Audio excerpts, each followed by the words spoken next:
And after some technical difficulties, Russ, we are back, and we are going to move on to the portion of the show where we are looking at the NFL schedule the rest of the way and how it's going to impact some players' fantasy playoffs, because week 13, 14, and 15, or excuse me, 14, 15, and 16, rather, as you know, are typically the most common weeks for fantasy playoffs. So we're going to look at some players that have some favorable schedules down the stretch, and then some players that have some unfavorable schedules down the stretch. So without further ado, Russ, let's talk about quarterbacks yet again. First, Tom Brady. Real quick, Tom Brady has led fantasy quarterbacks all year, obviously in scoring, but without Gronk and without a lot of other weapons like Julian Edelman and Deion Lewis, he's kind of really tapered off in the last few weeks. I don't think that was any more apparent than this last week against Philadelphia, where he literally threw it into the hands of players like Brandon LaFell and Danny Amendola, and they could not get a catch to save their life. So, but schedule-wise, before you prove me wrong and correct my prediction on Tom Brady, he plays the Texans next week with the third-ranked pass defense, the Titans with the ninth-ranked pass defense, and then what I'll call a rivalry game against the Jets and the 18th ranked pass defense. So, Russ, what does that do for you as far as Tom Brady the rest of the way? Yeah, if you watched the game yesterday, other than basically the fourth quarter where the Patriots were in comeback mode and the Eagles were kind of just choking the game away, basically, he couldn't really do anything. And, this is the fear with a post-Gronk Patriots world. There just that isn't. Sounds very ominous, Russ. That sounds something out of a sci-fi novel, man. It's post-Gronk world we live in. It's just they've lived through it before, so they kind of know, But even if they did have Edelman, I think they would be more fine. But having basically the best, I'm going to say he's the most valuable non-quarterback on offense in the league. And teams basically need to account two guys for him every play. So without that, it changes the numbers game hugely. So all those guys can't really get underneath anymore. And they don't really have a deep threat. LaFell's been awful. Keyshawn Martin's really bad. Really bad. And he was good. He was good last year. I'm going to call that regression to the mean. Right? Yeah, to his career mean. Yeah. Look, even on that last drive with them, he literally dropped. It hit him in the hands. I know. I can only imagine. I like to imagine what Tom Brady's thinking like when that happens. He's got to be so mad. I know he is. Mad. I know he is. Anyway. Yeah, but back to the upcoming schedule, I think the Texans are going to be a really tough game. Aside from the passing options, they've lost quite a few offensive linemen, so Watt and Clowney could be a big issue for this team. Could be a good James White game in the dump-off department, though. So something we never thought we'd say. Ever. And then you had made a point during our off time about the Titans where, as a team, they haven't been really good this year. Don't get me wrong. They're coming around. Look, Mariota looks legit, but that defense is ninth ranked as far as pass defense goes. So it's not exactly a pushover on that one. But, yeah, I think the bottom line is, Russ, after being the top quarterback all season, between the schedule and the loss of receivers and offensive line, I think it's fair to say he's just another quarterback one. Is that fair? Right, and that's a major compliment to give him that, even with what he's working with right now. Truly, when Danny Amendola and Brandon LaFell are your top options and you're still a quarterback one, that's pretty good. In terms of the fantasy season, though, you drafted him later. He played extremely well the first 12 weeks for you. You can't really ask for much more than that, from where you drafted him. So hopefully you have a backup option right now. I like what you said. His full season it's come full circle. It really has. Right. He earned his spot. He earned his draft spot. He did. And as you had mentioned before, if you're still playing at this time of year, it's probably, and you have Tom Brady, it's probably because of Tom Brady you're here. So right. All right, so on the flip side, Russ, let's look at a quarterback that has a extremely favorable schedule the rest of the way. One, Blake Bortles, who I will readily admit I was not that high on before the season, but I will admit defeat on this one. He's been a low-end quarterback one, quite honestly, for most of the season. The rest of the way, though, he has the Colts, the 30th ranked pass defense, the Falcons, who they have the 11th ranked pass defense, but I think it's fairly obvious they are tanking in a big way. And then you've got the Saints with the 31st ranked pass defense. So you've got three of the worst pass defensive teams in the league, and Blake Bortles must be licking his chops. So for you, Russ, what does that do for you for Bortles and anyone around him the rest of the way? I mean, Blake Bortles he's been dominant for fantasy purposes. He hasn't been that great. He's been very inconsistent in terms of on the field. But I think just in general, you have to be optimistic about sort of the positive move he's made this year. And quickly, Allen Robinson is ridiculous. I've mentioned on this a few shows that I thought he was a little overrated. Not overrated. Apparently not. Maybe I'm with you. I was in that boat, Russ. We were in that boat together. But you can't deny it anymore, man. Robinson has put together quite the season. Already at 1,000 yards. And 11 touchdowns, I believe. Right. And we're only 3/4 of the way through the season. That's the scary part. So, whether it's your playoffs this year or this upcoming week or your daily games, between Bortles and ergo Allen Robinson, that's a pretty good play. And to talk about that for a second, if you have Allen Robinson, the good news is with Hearns out, it looks like Bortles is just going to lock onto him. And because he's good, that's good for Bortles too. So, and Julius Thomas is back. Like, they have weapons on that offense. And TJ Yeldon's been pretty good in the passing game this year. So Bortles has weapons. And I mean, I don't think you could have projected this before the season, but looking at it now, I mean, he's a higher end quarterback one right now. Well, and look, we'll get to our DraftKings plays a little later. But again, I think it's fair to say between Bortles and Robinson, that's going to be a pretty good stack for this week. That's a nice combo. But speaking of DraftKings, Russ, real quick before the internet goes out again, with millions being won each week, every play in every game could take you closer to a life-changing payday. Hurry over to DraftKings.com now and use promo code PFF to play for free with your first deposit in this Sunday's $1 million fantasy football contest. First place takes home $100,000.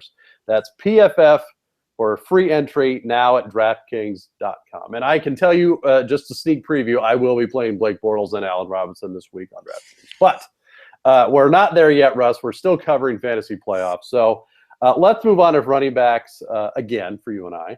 Devonta Freeman, let's talk about him real quick. So for most of the season, he was the number one running back. He had a month stretch there where I think he single-handedly won games for people. Yes. But, had a bit of an injury, got dinged up. The Falcons as a whole have just not been good offensively. And then with the rest of the schedule for him now, he plays Carolina twice in the next 3 weeks. Carolina, who has the second-ranked rush defense, by the way. And sandwich that in with Jacksonville, who has the 13th ranked rush defense. So not bad, but not necessarily good, sort of middle of the pack. But you've got the Panthers twice, Russ. What does that do for you for Freeman? I mean, again, we're not saying to bench Devonta Freeman, but I think you have to sort of prepare yourself that he may not carry you this week.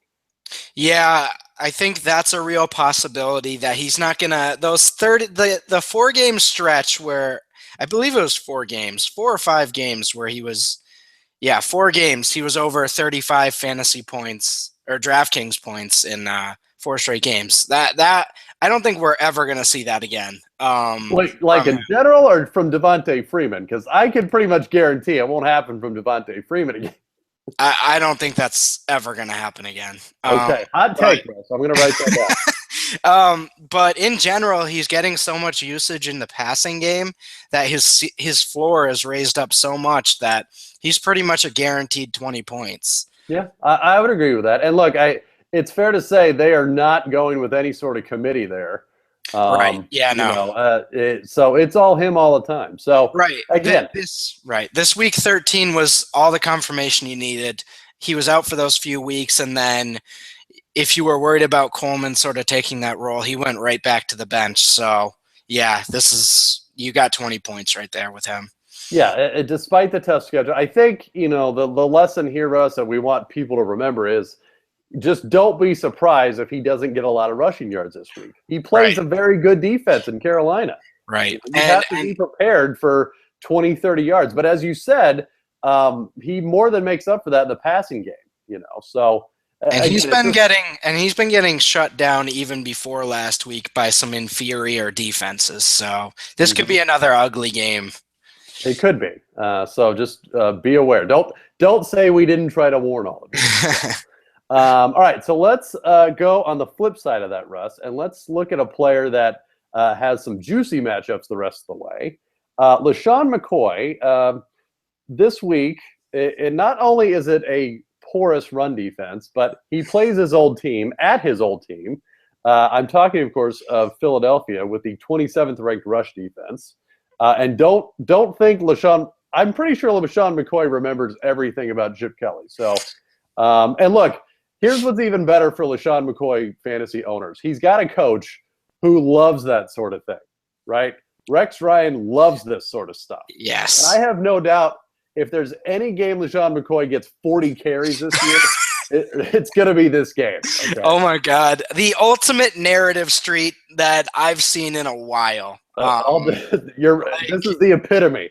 This is a picture of LaShawn McCoy in a Bills jersey is the epitome of narrative street. But regardless, after that, he's got Washington with the 25th ranked rush defense, followed by Dallas with the 15th ranked rush defense. So I don't know, man. I'm pretty excited about McCoy the rest of the way. I mean, he had kind of a shaky start to the season, but he's really come around to be a legit, running back one like we all hoped he would be. And now he's got these matchups to round out the season. So I'm excited, man. I'm looking forward to LaShawn McCoy the rest of the way. Yeah, he ended up – that's a really nice situation in Buffalo. I wasn't sure how it was going to work out with all the moving parts this offseason. I mean, they brought in Charles Clay and Sammy Watkins, Robert Woods, and all these random guys that all kind of take up the same parts of the field. But well, hey, and let's not forget, Russ, the most random guy, Tyrod Taylor, in all of this. Oh, so random, yeah. But I will say this about Tyrod Taylor: I give the Bills credit. They truly went with the quarterback that gave them the best chance to win. I mean, they could have very easily stuck with either Castle, the veteran, or Manuel, the first-round bust, but they didn't. They went with Taylor, and it was the right move in the end. And again, that's not to say he's a Super Bowl winning quarterback, but did he give them a lot better chance to win than either Manuel or Castle all day? So absolutely. I think that's a major factor in McCoy having the kind of season that he did. I mean, look, he's still averaging 4.6 yards a carry. That's right on line with his career average, which I believe me, if you asked me to bet over under on his rushing average this year on 4 or 4.5, I would have bet the under all day. But look, he took the over, so I give him credit there. It feels like years ago Matt Castle was there, huh? Oh man. Now the game last night and now he's leading Dallas to the playoffs. So what do we know, Russ? What do we know? I would not consider him doing anything, but they're winning somehow. All right. It's called the NFC East. That's why they're winning. Yeah, unbelievable. Oh man. All right. Well, let's move on to some greener pastures than this, Russ. We did a good job of avoiding Debbie Downer syndrome with no injury. You're right. I tried to rope you back into it. I don't want to look. It's been a happy show despite the technical difficulties. Let's keep it that way. And I think we can with this next guy, Russ. Odell Beckham, again doing his thing. Now he does have a tough schedule the rest of the way as far as fantasy playoffs go. He does have Miami, who is only ranked 22nd as far as pass defense this week, but plays Carolina after that, who's the 7th-ranked pass defense, and Minnesota after that, the 6th-ranked pass defense. I guess my question is, Russ, does that even matter? Josh Norman might matter. He's been the best corner in the league this year, and for Carolina, Miami doesn't worry me. Minnesota doesn't worry me. He's essentially matchup proof, but Josh Norman is basically he's been doing what Darrelle Revis had done in the previous years. That's kind of like what he's been doing this year. So that matchup does worry me a little bit. But I mean, God, Odell Beckham, You can't not start him. Yeah, no, and we're not debating if he's startable or not. We're debating like where he ranks in the top 5, for receivers. But so he's had over 104 receiving yards in 5 straight games, and only 8 people have done that since 1970. And I believe only 4 people have gone 6 or more. So if he can do that this weekend, he's just breaking records all over the place. And before the season, I had my doubts, quite honestly. Not that Beckham wasn't going to be a wide receiver 1, but I mean, look, he ended up being the top receiver last year, despite only playing 13 games, or the top 2 or 3. So I had my doubts that he could replicate that. But look, this season confirmed it for me, man. He's got to be, top 3 receiver in fantasy. Is that fair? Yes. And look, he's a young guy. I mean, it's going to be this way for a while. So, all right. So let's go to at least schedule-wise favorable matchup for this receiver, Jarvis Landry. And look at this matchup, Russ. The rest of the way, the Giants, the 32nd ranked pass defense. The Chargers, the 23rd ranked pass defense, and the Colts, the 30th ranked pass defense. I would be beside myself with those matchups coming up on the playoffs. So I think people got to, and I think even our own PFF Mike Clay mentioned this on Twitter. Landry had a slow day this past week, but a lot of that was game flow and just play calling. So you can't take this week into account for the whole season. I mean, on the season, Landry's got 78 catches, 78 through 3/4 of the season for 821 yards. So especially in PPR leagues, Russ, I think he's still, borderline wide receiver 1. Is that crazy? No, that's not crazy. And especially like you mentioned with the matchups, he's rock solid. He's been great the whole year. And I mean, he does have the upside in certain situations, but you're paying for him for his floor, and if you own him, you're looking for him to get you 15 or so fantasy points, which he basically does every week. So, we should emphasize this is one of the few cases where PPR or non-PPR really does matter as far as his ranking. Right, I mean, look, if it's a non-PPR, I think he's still in the wide receiver 2 conversation just based on volume and touchdowns. But like you mentioned, with those matchups, he bumps up even a little more for me to sort of like that low-end wide receiver 1 range. So, yeah, that's a good could be a good little stretch for him. And we get to welcome in Devonta Parker to the world. And he finally paid off for folks the last couple of weeks. So, and look, you never know. They could take the training wheels off of him finally and cut him loose. And believe me, I can't even imagine. I'm already foreseeing the hype train in the offseason, Russ. It's like going to be. This last month, right? Let's just say the Dolphins' offense explodes. You've got Parker on the outside, Landry over the middle. I mean, they're going to put them on par with Steeler, Patriot offenses. Yes. And it's going to be more than I can handle, Russ. I'm not even. The hype train with how the rest of this rookie class has gone, people are just starving for that rookie to break out. And if it's him, people are going to be all in. So yeah, that's definitely an interesting storyline to follow. Yeah. All right. Let's round out this portion of the podcast, Russ, with tight ends. You had mentioned Jordan Reed rounds out the season playing the Bears, the Bills, and the Eagles. I even wrote about Jordan Reed the other day in Dynasty, where I think we have to – I mean, he put in a full or mainly full season this year. And, look, I know there's a lot of concern with him and injuries and concussions especially, but I think he shook that sort of stigma off this year, and he was very productive. I mean, look, he's a tight end 1 this year. Agreed. Yeah. So what does he have the rest of the way? What are you seeing? I think he's just going to be that steady tight end one option for you, like he's been all year, sort of that tight end 4 to tight end 6. And he didn't come out of nowhere, but I think in general, people, like you mentioned, just had, oh, he's going to get hurt. Like, he's And a I good. was one of them. Believe me, I'm the I was most too. conservative fantasy player I know, and Jordan Reed scared the bejesus out of me heading into the season. But look, if you got him and you stuck with him, it paid off. I mean, look, last night truly was the exception, 3 for 33. But in every other game this year, he's had either 5 catches or a touchdown.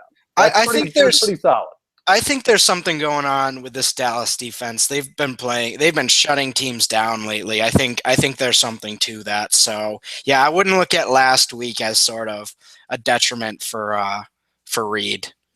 Yeah, I'm with you. I think if he's your tight end 1 for the playoffs, he's going to be as good of option as any other one. At least for everyone not named Rob Gronkowski. So womp womp. Right, womp womp. And since we're on tight ends, Russ, we will do our usual Gary Barnidge update real quick. Yes. Let's see. Last week, the Browns, with Austin Davis at quarterback, as if things couldn't get any worse there in Cleveland. Barnidge, an okay day for Gary. He still had 5 catches for 59 yards on 8 targets. So, again, that's 10 fantasy points in a PPR league, Russ. It's solid. It's solid. You have to look at the season-long numbers for him. 60 catches, 800 yards, and 7 touchdowns. Yeah. That is just. Let's get Gary a 1,000-yard season, man. Russ. Let's do it. Let's do it. That's what. Yeah, at this time of the year, when you look at underdog guys, you're just trying to get that project. All right, what's his season pace? Is he going to get that 1,000 yards? Yeah, I hope so.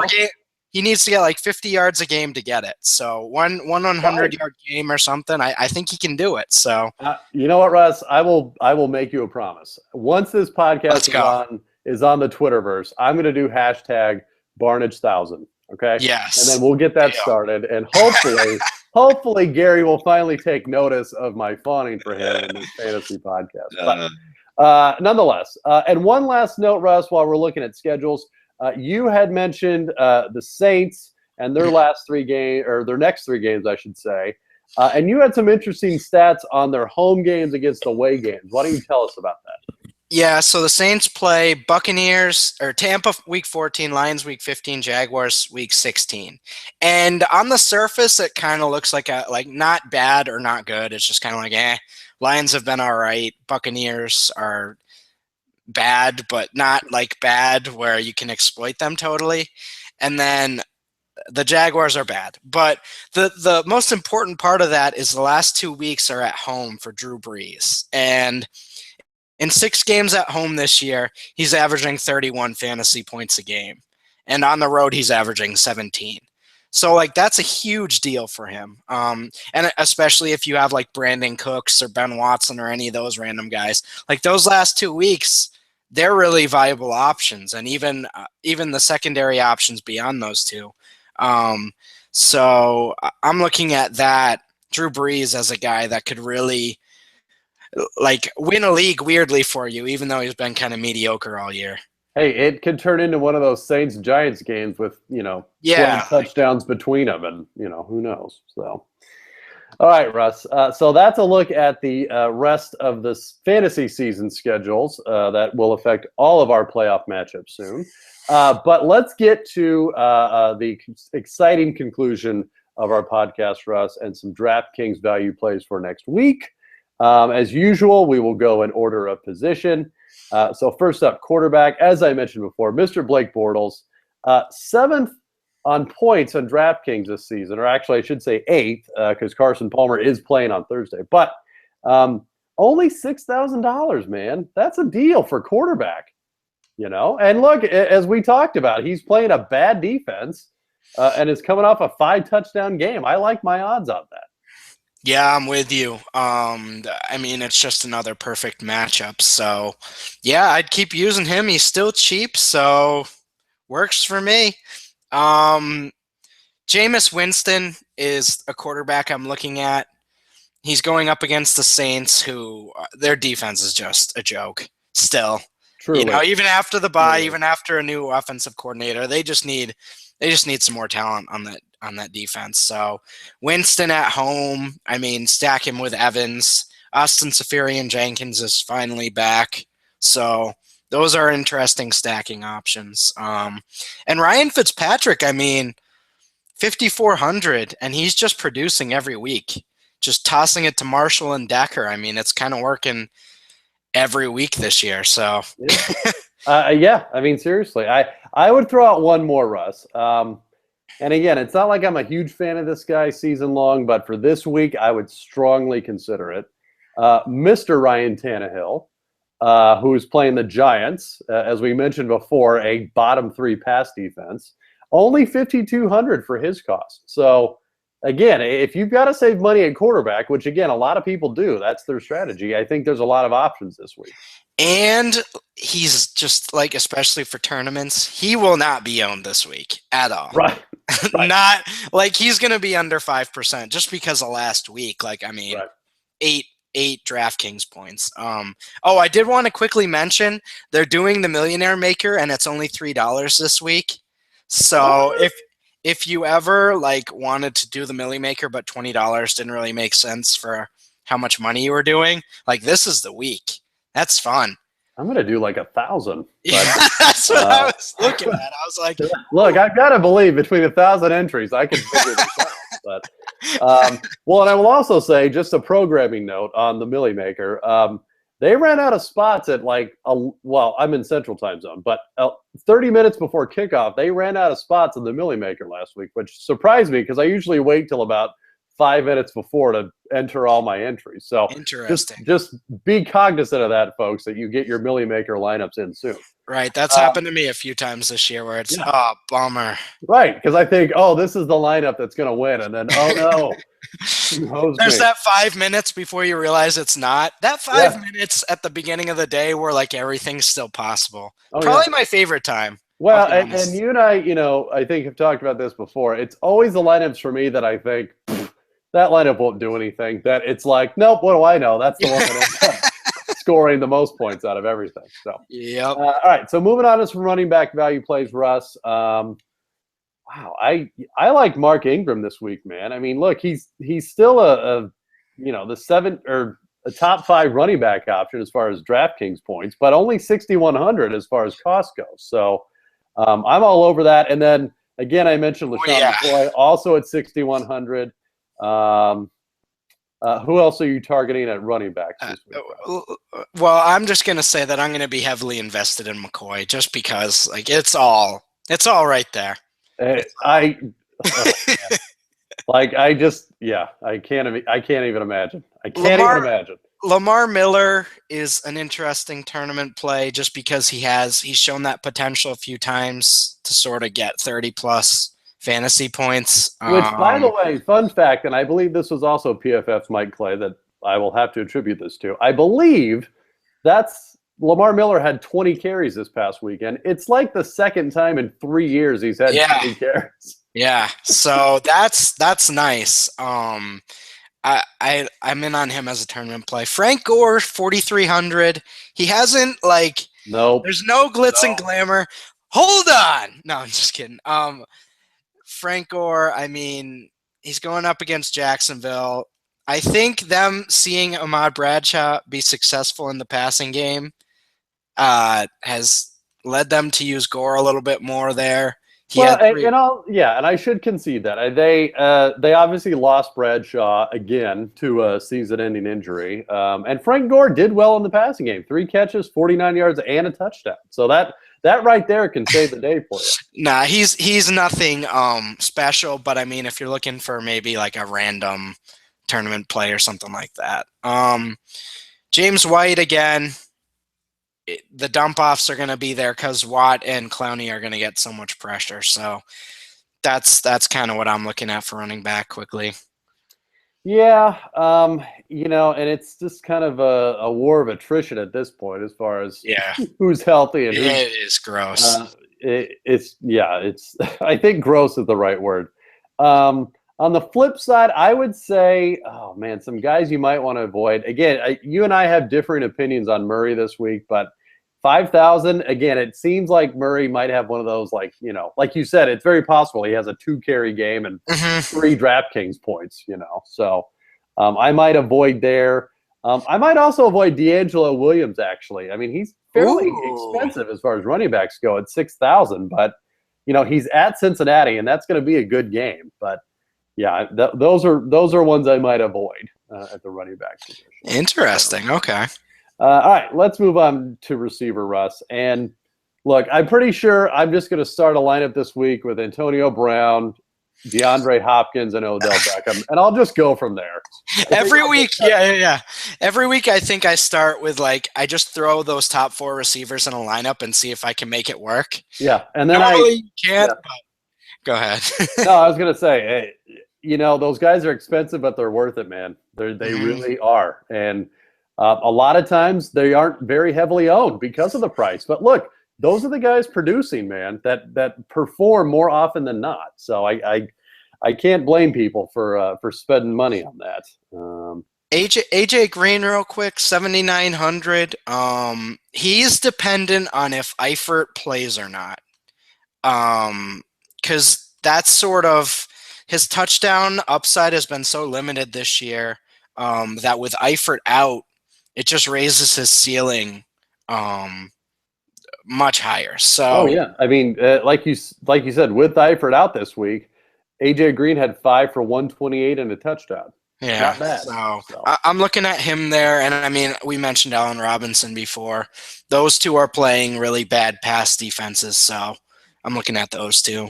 Yeah, and I'm going to be all over Jarvis Landry this week. I also kind of make it a point. I look at, especially as we get later in the season and the standings and the statistics have sort of plateaued, the really bad pass defenses or defenses in general, I tend to try to stack my lineups with players against those teams, even the second string guys, just because there could be a shot. So I say all that to say Jarvis Landry this week, playing the Giants at home, only 6,300. He could have a very, very big week.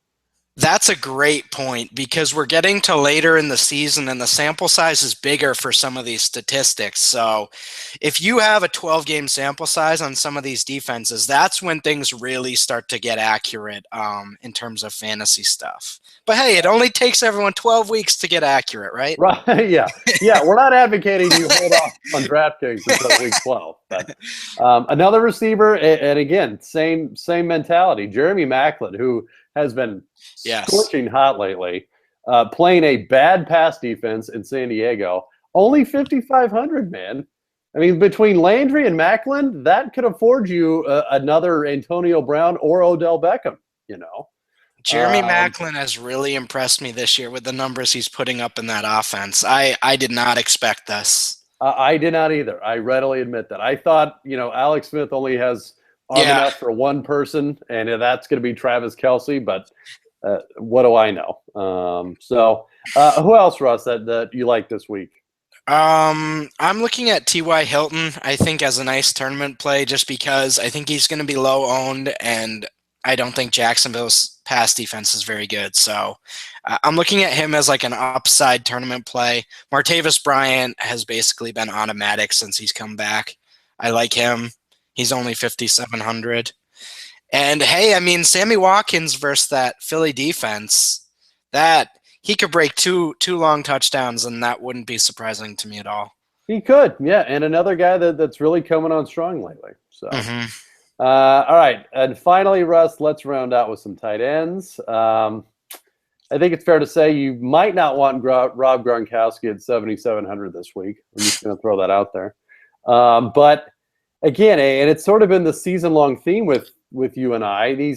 There's not a lot. There's a lot of parity with these tight end ones. There's not a lot of separation between the second best fantasy tight end this year and the 12th best. There just isn't. So, I say all that to say you've got Greg Olsen at 6,900, but again, why do that when you can get a Delaney Walker at 5,600?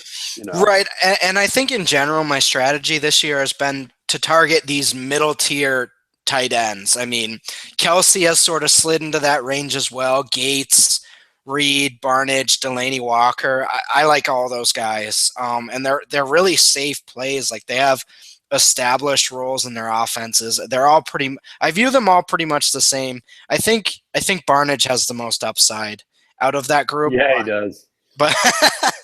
But yeah, in terms of that's kind of what I'm looking at, and then Safarian Jenkins at 2,700 against New Orleans. So man, I know. Oh, God, I'm gonna get ripped for this, but look, I can see the hype train. It's passing in front of my house on Safarian Jenkins, but I don't look. With the exception of the opening game with 2 touchdowns, or with a touchdown at least, I don't believe it, man. I just don't, and it's I want to see it. I want to see it first before I buy in and use him on anything. yeah, I would say I wouldn't be investing a ton in him. I just think he's interesting for 2,700, especially if you want to get one of those, another wide receiver in a lineup or something random. But Right. yeah, I mean, he had 6 targets last week, but he could very easily, like he's been hurt all year, so who knows, one hit and he could be out again. Right. But even if he is healthy, we don't really know what his role is. So yeah, Right. I mean, risk reward. Right. Another name, and you had mentioned this earlier, but Julius Thomas, now that he's back fully healthy, only 2 catches for 15 yards last week, but did have a touchdown, and actually has had a touchdown in 3 straight games this season. And again, part of that very good Jacksonville offense, and they're playing a bad team this week in Indianapolis. So look, for 4,200, that's a pretty solid price too, I think. Yeah, I'm with you. I like that. I mean, as I mentioned with the Bortles, sort of who you want to stack with, I would make a few with Bortles, Robinson, and Thomas, and then maybe one with just Thomas. Who knows? Yeah. So honestly, I mean, look, if you're looking to save money at a position, again, I don't. Between Thomas, and even like you said, Safarian Jenkins, those are some. Richard Rodgers, who knows? Yeah, exactly. So a lot of options out there, I think, for us is the point. I think I can't look. I love Greg Olsen as much as the next guy, but I don't think I can justify spending that much on Greg Olsen. Right, 6,900. I mean, the next highest priced tight end after that is Delaney Walker at 56. That's a huge jump. Yeah, he's a good player. Like clearly the tight end one without Gronk, but I'm not. I don't know that he's that much better. That his ceiling is going to be, exponentially better than the rest of those guys. I agree. If I were to say, like, I view him as a high-end tight end one or more like the rest of that group, I'd say he's more like the rest of that group, I would agree completely. So, all right, Russ. Well, that concludes another episode of the Fantasy Slant, complete with technical difficulties. But we will be back next week, and we will review the fantasy playoffs at hand. But until that time, we will see you then.